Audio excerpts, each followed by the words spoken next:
Hello అండి, అందరికీ నమస్తే. Welcome to red TV. నేను హారిక. సో ఫైనల్ గా ఢిల్లీలో జెండా పాతింది బీజేపీ. దాదాపు 1884 ఓట్ల తేడాతో కేజ్రీవాల్ పైన గెలిచారు పర్వేష్ సింగ్. సో ఫైనల్ గా ఆయన సీఎం అవ్వబోతున్నారా, మరి ఇంకా ఎవరైనా అవుతున్నారా అని చెప్పేసి చాలా మంది డౌట్స్ అడిగారు. మరి ఏం జరుగుతుంది అనేది నెక్స్ట్ చూడాల్సిందే. మరి బీజేపీ నుంచి ఎవరు సీఎం అవుతారు అనేది. కానీ పర్వేష్ సింగ్ అవుతారు అని చెప్పేసి అయితే స్పష్టంగా తేలిపోయింది.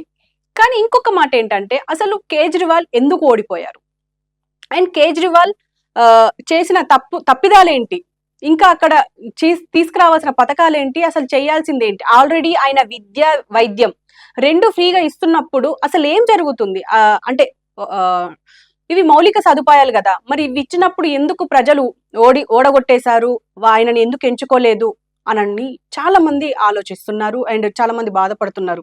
దాదాపు 10 సంవత్సరాలైంది అవినీతి వ్యతిరేకంగా మేము పనిచేస్తామని చెప్పేసి హయాంలోకి వచ్చారు ఆమ్ ఆద్మీ పార్టీ నుంచి కేజ్రీవాల్. అండ్ అది స్థాపించి 10 సంవత్సరాలు కంప్లీట్ అయిపోయింది. ఇప్పుడు ఈ పార్టీ ప్రతిపక్షంలో ఉండబోతుంది. మరి ఎలా ఉండబోతుంది?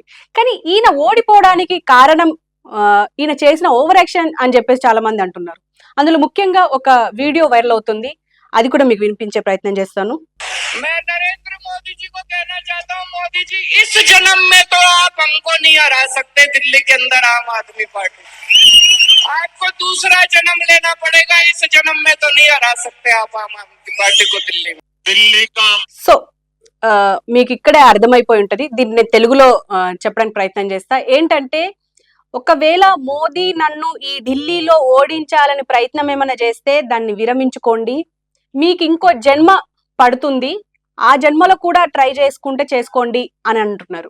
అంటే దీన్ని బట్టి ఏమర్థమవుతుంది అంటే, పార్టీ పెట్టి 10 సంవత్సరాలు అవుతుంది. ఈ 10 సంవత్సరాల్లో ఇంత కాన్ఫిడెన్స్ ఏంటి అంటే, 2 టర్మ్లు ఆయనే పాలించారా అని చెప్పేసి. అండ్ ఇంకో పక్క ఎంత ప్రతిష్టాత్మకమైందో బీజేపీ అందరికి తెలిసిందే. భారతదేశంలో ఎప్పటి నుంచో వాజ్పేయి నుంచి, అంతకు ముందు జయశంకర్ నారాయణ నుంచి వస్తున్న పార్టీ. సో ఇప్పుడు ఆ పార్టీ అసలు ఢిల్లీలో వచ్చే అవకాశమే లేదు అని అంటున్నారు. కరెక్టే, ఎందుకంటే దాదాపు 25 ఇయర్స్ అవుతుంది. ఇంతవరకు ప్యూర్ గా అంటే ఒక పక్క ఢిల్లీలో ఎప్పుడు ఉంది అంటే, కాంగ్రెస్ కేంద్రంలో ఉన్నప్పుడు ఢిల్లీలో బీజేపీ ఉండేది. మరి ఇప్పుడు అలాంటి పరిస్థితులు లేవు. ఇప్పుడు బీజేపీ ఢిల్లీలో ఇప్పుడు జెండా బాతింది. సో 25 సంవత్సరాల తర్వాత ఒక పక్క అటు బీజేపీ కేంద్రంలోనే ఉంది, ఇప్పుడు ఢిల్లీలో కేంద్రంలోనే ఉంది. అయితే దాదాపు మొన్న రీసెంట్ ఒక బీజేపీ నేత కూడా అన్నారు, ఢిల్లీ గుండెల్లో మోదీ ఉన్నారు అని చెప్పేసి. మరి ఢిల్లీ గుండెల్లో మోదీ ఉన్నారా అంటే ఇప్పుడు ప్రూవ్ అయిపోయింది, ఢిల్లీ గుండెల్లో మోదీ ఉన్నారు అని చెప్పేసి. దానికి సంబంధించి ఇప్పుడు మోడీ బయట కూడా ఒకటి విందాం. ఢిల్లీ के अंदर आम आदमी पार्टी,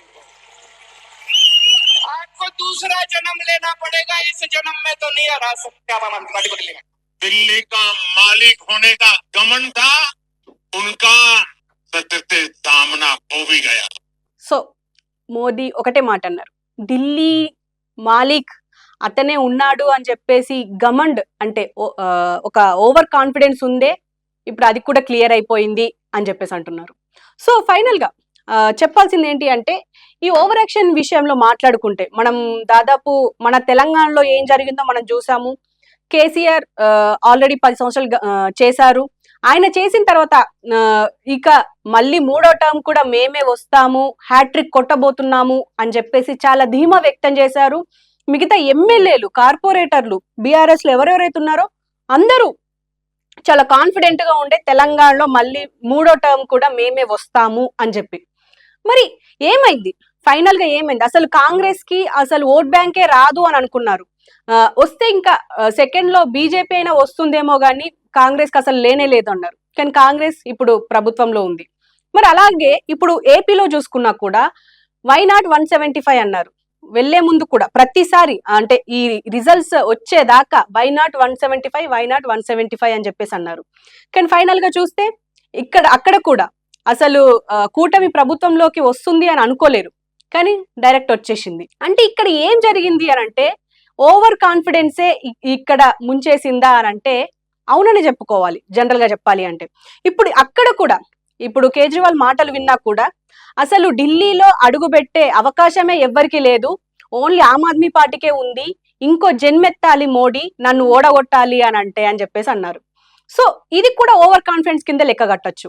సో ఇదంతా చూసుకుంటే మనం ఫైనల్ గా ఇప్పుడు దాదాపు ఆమ్ ఆద్మీ పార్టీలో ఉన్న పెద్ద పెద్ద తలకాయలు, పెద్ద పెద్ద నేతలందరూ, మనీష్ సిసోడియా గానీ ఎవరైతే ఉన్నారో వాళ్ళందరూ ఇప్పుడు ఓడిపోయారు, ఒక అతిషి తప్ప. అంటే రీసెంట్ గా ఆమ్ ఆద్మీ పార్టీ నుంచి కేజ్రీవాల్ సీఎం గా ఆయన ఎప్పుడైతే రాజీనామా చేశారో తర్వాత నామమాత్రంగా ఆవిడ వచ్చి ఉన్నారు ఇన్ని రోజులు సీఎం గా. మరి ఆవిడ గెలిచిందే తప్ప ఇంకా మిగతా ఎవ్వరు గెలిచిన దాఖలాలు లేవు.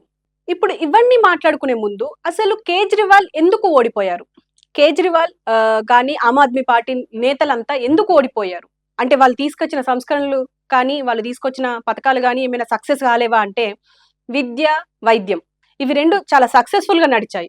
అయినా కూడా ఆమ్ ఆద్మీ పార్టీ నుంచి వాళ్ళని గద్దె దించేశారు ఢిల్లీలో.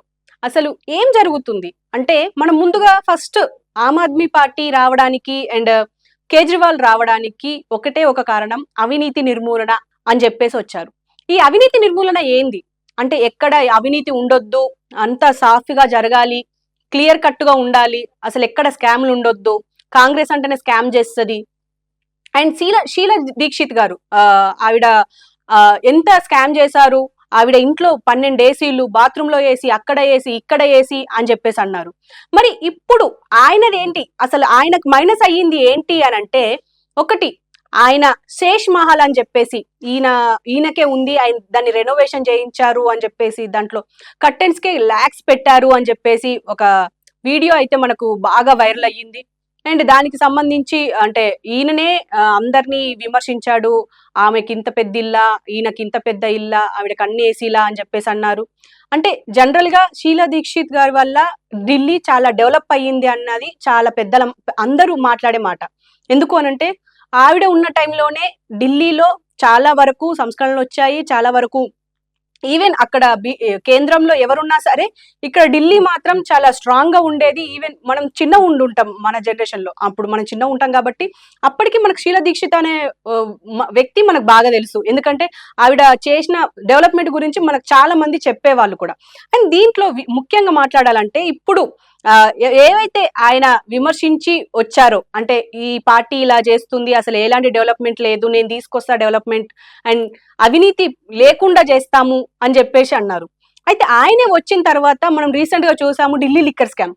ఇది ఒక్కటే కారణమా అంటే డెఫినెట్ గా కాదనే చెప్తున్నారు చాలా మంది. ఎందుకు అనంటే Delhi liquor scam one of the reason మాత్రమే, అది మాత్రం కాదు. ఎందుకంటే ఈయన ఢిల్లీలో ఫస్ట్ టైం సీఎం అయిన తర్వాత అంటే ఈయన ఏమేం చేస్తా అన్నాడో అవన్నీ చేయలేకపోయారు అని చెప్పేసి అంటున్నారు. అండ్ ఎడ్యుకేషన్ ఓన్లీ ఈ వైద్యం, విద్యని మాత్రమే తీసుకొచ్చి వదిలేశారు, ఇంకా వేరే డెవలప్మెంట్ ఏం లేదు, ఆయననే ఒప్పుకున్నారు అని కూడా అంటున్నారు చాలా మంది. ఎందుకంటే ఆయన ఈ రెండు తప్ప ఇంకా వేరే ఏ విషయాల్లో డెవలప్మెంట్ అసలు కనిపించట్లేదు. ఈవెన్ మనం ఢిల్లీలో కాలుష్యం గురించి మనం ప్రత్యేకంగా చెప్పుకోక్కర్లేదు, దాన్ని నిర్మూలించే పరిస్థితి కూడా లేదు. అంటే ఆ కాలుష్యానికి సంబంధించి ఎలాంటి చర్యలు కూడా చేపట్టలేదు అని అంటున్నారు.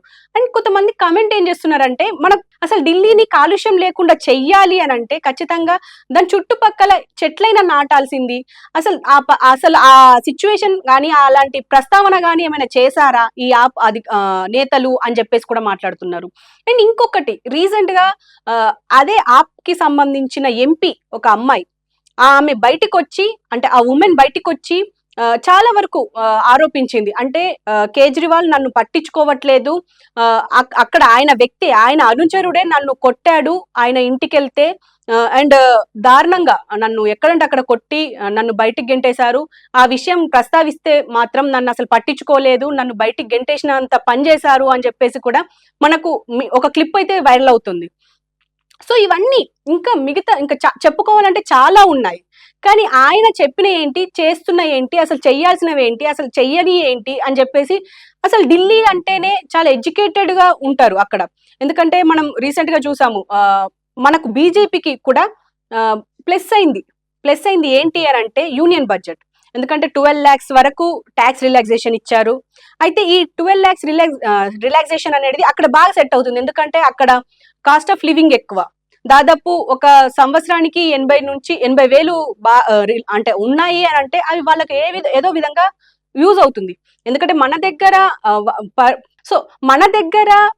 1 లక్ష సంపాదించే వాళ్ళు 90% లేకపోయినప్పటికీ ఒక 10% ఉన్నా అక్కడైతే ఖచ్చితంగా ఒక 80% అని ఉంటారు కదా ఢిల్లీలో. సో ఆ వాళ్ళకైనా యూజ్ అవుతుంది. సో వాళ్ళు అంటే మనకన్నా వాళ్ళు ఎక్కువగా ఆలోచిస్తారు. ఎందుకంటే ఢిల్లీలో ఎడ్యుకేషన్ రేటింగ్ ఎక్కువ, అంటే లిటరేచర్ రేటింగ్ ఎక్కువ. సో వాళ్ళు ఎంత ఆలోచించాలి, మధ్య తరగతి వాళ్ళకే కదా ఇబ్బందులు. అంటే వీళ్ళు తీసుకొచ్చిన ఫ్రీ బీస్ ఎవరికి యూజ్ అవుతాయి అంటే below middle class, upper middle class కి అయితే అసలు యూజే కాదు. సో ఇవన్నీ ఆలోచించుకొని మరి ఇంకా నేను అన్నట్టుగానే ఇంకా నేను ప్రస్తావించని కారణాలు ఇంకెన్నో ఉంటాయి. అవన్నీ కారణాలని కూడగట్టుకొని ఒక ఎడ్యుకేషన్, ఒక విద్య, వైద్యం 2 ఇస్తే అయిపోతుందా, మిగతా ఇంకేం లేవా? ఈ ఫ్రీ బస్సుల వల్ల, అంటే ఫ్రీ బస్ కూడా తీసుకొచ్చింది ఆయనే ఫస్ట్. మరి ఈ ఫ్రీ బస్సుల వల్ల మాకేం ఉపయోగం, అంటే మేము 10 రూపాయలు సేవ్ చేసుకుంటే అయిపోతుందా అని చెప్పేసి కూడా అంటున్నారు. ఎందుకంటే మనం ఇప్పుడు హైదరాబాద్ లో కూడా చూస్తున్నాం, మాకు 10 రూపాయలకు 20 రూపాయలకు ముఖం వాచిందా. అంటే మేము నిలబడ్డ దగ్గర, మేము ఒకవేళ మంచి అంటే కరెక్ట్ బస్ ఆపే దగ్గర నిలబడ్డ కూడా మాకు కాకుండా వేరే దగ్గర ఎక్కడో ఆపుతున్నారు అని చెప్పేసి కూడా చాలా మంది మాట్లాడుతున్న విషయమే. సో అక్కడ కూడా అదే జరుగుతుంది, అసలు మాకు గౌరవమే లేదు, ఈ గౌరవం లేని ఫ్రీ బస్సు మాకెందుకు అని చెప్పేసి అంటున్నారు. ఇలాంటి ఎన్నో ఉన్నాయి. సో ఇవన్నీ కారణాలు కూడగట్టుకొనే ఇప్పుడు ఢిల్లీలో ఆమ్ ఆద్మీ పార్టీ గద్దె దిగిందా అంటే అవుననే చెప్పుకోవాలి. అండ్ కేజ్రీవాల్ ఇప్పుడు మరి ప్రధాన ప్రతిపక్షంగా ఉండి మరి కంటిన్యూ అవుతారా, లేకపోతే ఆయన నెక్స్ట్ ప్లాన్ ఏంది, అండ్ ఆయన చేయబోతుంది ఏంటి? ఎందుకంటే రాజకీయంలో ఆయన ఆల్రెడీ కూరుకుపోయారు. సో ఆయన ఏం చేయబోతున్నారు అండ్ ఎలా ముందుకెళ్తారు అనేది ఖచ్చితంగా ఎదురు చూడాల్సిందే. ఎందుకంటే ప్రతిపక్షంలో ఉన్నోళ్ళు ఇప్పుడు మనము ఇక్కడ, సో ఇప్పుడు తెలంగాణలో చూసుకున్నా, ఏపీలో చూసుకున్నా ప్రతిపక్షం అసలు లోపలికి వెళ్ళడం కానీ, అంటే అసెంబ్లీకి వెళ్ళడం కానీ, మాట్లాడడం కానీ అసలు ఎక్కడ జరగట్లేదు. మనం ఇక్కడ చూసినా కూడా కేసీఆర్ ఎవరైతే ఉన్నారో అంటే మాజీ ముఖ్యమంత్రి, ఆయన కూడా వెళ్ళి అక్కడ మాట్లాడే పరిస్థితి అసలు మనం ఎక్కడ చూడలేము. సిచ్యువేషన్స్ కూడా చాలా తక్కువ అంటే అసలు మాట్లాడుకోవడానికి కూడా లేవు. ఈవెన్ అక్కడ కూడా ఇప్పుడు ఏపీలో కూడా అసలు జగన్ మాకు ప్రతిపక్ష హోదా ఇస్తే తప్ప నేను వెళ్ళను అని చెప్పేసి చెప్తున్నారు. ఏదేమైనా అంటే ప్రతిపక్షం ఖచ్చితంగా స్ట్రాంగ్ గా ఉండి ప్రజల తరపున మా ఇవి డిమాండ్స్ ఉన్నాయి, మీరు తీసుకొచ్చినవి ఇవి కరెక్టా కాదా అని చెప్పేసి డిస్కస్ చేసి జెన్యూన్ గా ఉంటే కానీ ప్రతిపక్షానికి అసలు ప్రాధాన్యతనే ఉండదు. సో ఇప్పుడైనా ఢిల్లీలో మన తెలుగు రాష్ట్రాలనైనా కొంచెం చూసి నేర్చుకొని ఆమ్ ఆద్మీ పార్టీ కానీ, కేజ్రీవాల్ కానీ ప్రతిపక్షంని చాలా సాఫీగా సాగిస్తారు అని చెప్పేసి అనుకోవాలి. నెక్స్ట్ 5 years తర్వాత మేబీ ఆమ్ ఆద్మీ పార్టీ రావచ్చేమో, లేకపోతే ఢిల్లీలో ఆల్రెడీ కేంద్రంలో ఆల్రెడీ బీజేపీ ఉంది కాబట్టి మేబీ మళ్ళీ బీజేపీ కొనసాగొచ్చు. ఏదైనా జరగవచ్చు రాజకీయాల్లో. ఈ రోజు ఇది ఉన్నది, రేపు ఇంకొకటి ఉంటది అని చెప్పడానికి లేదు, ఏమైనా జరగవచ్చు. కాబట్టి ఇంకొక రీజన్ కూడా ఉండొచ్చు, అంటే మనం జనరల్ గా మాట్లాడుకుంటుంది చంద్రబాబు నాయుడు ఆల్రెడీ ఆయన జైలుకి వెళ్ళారు, వచ్చి సీఎం అయ్యారు అని చెప్పేసి అన్నారు. ఈవెన్ జగన్ కూడా అప్పుడు ఆయన జైలుకి వెళ్ళారు, వచ్చి సీఎం అయ్యారు. మరి ఇప్పుడు కేజ్రీవాల్ కూడా సీఎం అవుతారు అని చెప్పేసి కూడా చాలా మంది మాట్లాడుకున్నారు. కానీ ఏం చేద్దాం, ఆయన గెలవలేకపోయారు. దానికి చాలా రీజన్స్ ఉన్నాయి, మనం ఇందాక మాట్లాడుకున్నది. అండ్ కేకే అంటే సర్వేల ప్రకారం చూసినా కూడా అన్ని ఎగ్జిట్ పోల్స్ ఏమో బీజేపీ గెలుస్తుందన్నా కూడా కేకే అక్యురేట్ గా ఉండే కేకే మాత్రం ఖచ్చితంగా ఆమ్ ఆద్మీ పార్టీ గెలుస్తుంది అని అన్నారు. సో ఏదైనా ఏం చూసుకున్నా కూడా ఫైనల్ గా బీజేపీ ఇప్పుడు కేంద్రంలో ఇటు ఢిల్లీలో ఉంది. మరి ఏం చేస్తుంది, ఎలా చేస్తుంది, అండ్ ఆమ్ ఆద్మీ పార్టీ నుంచి కేజ్రీవాల్ ఏం చేస్తారు అనేది ఎదురు చూడాల్సిందే. అండ్ ఫైనల్ గా చెప్పాల్సింది ఏంటంటే ఇక్కడ ఓవర్ యాక్షనే నిజమయ్యిందా